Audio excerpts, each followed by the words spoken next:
Hi, this is Mihnea. Welcome to Romanian Hub, the ultimate Romanian language learning portal.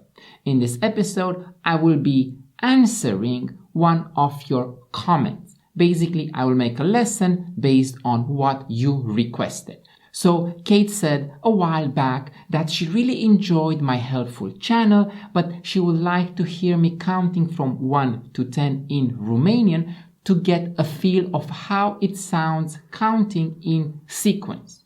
So, in this lesson, I will count from 1 to 100 in Romanian without pausing, as if I were counting naturally in Romanian in front of a Romanian audience. Are we ready? Okay, let's go. 1, 2, 3, 4, 5, 6, 7, 8, 9, 10, 11, 12, 13, 14, 15, 16, 17, 18, 19, 20, 21, 22, 23, 24, 25, 26, 27, 28, 29,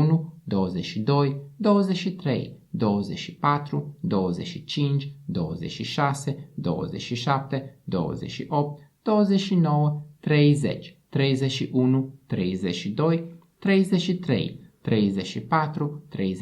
36, 37, 38, 39, 40, 41, 42, 43, 44, 45, 46, 47, 48,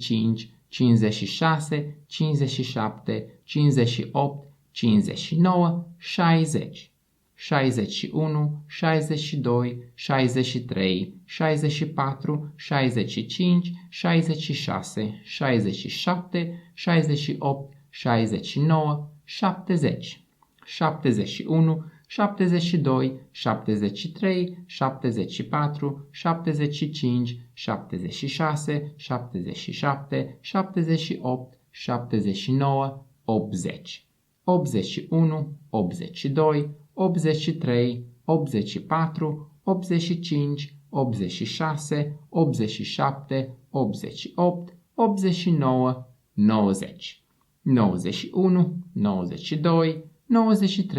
92, 93, 94, 95, 96, 97, 98, 99, 100.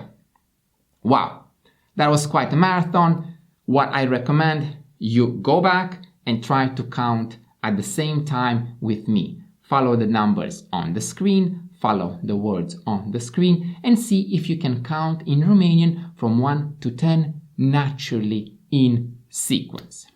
Well, that's me answering your comments and making a lesson based on your comments. Let me know in the comments section below what other kinds of lessons you would like me to make here for you to help you on your journey with your Romanian language learning. Now, if you enjoyed this episode, don't forget to subscribe and also hit the like button. If you can spare $1, consider supporting us on Patreon. Until next time, this is Mihnea, signing off from Beijing. Ciao.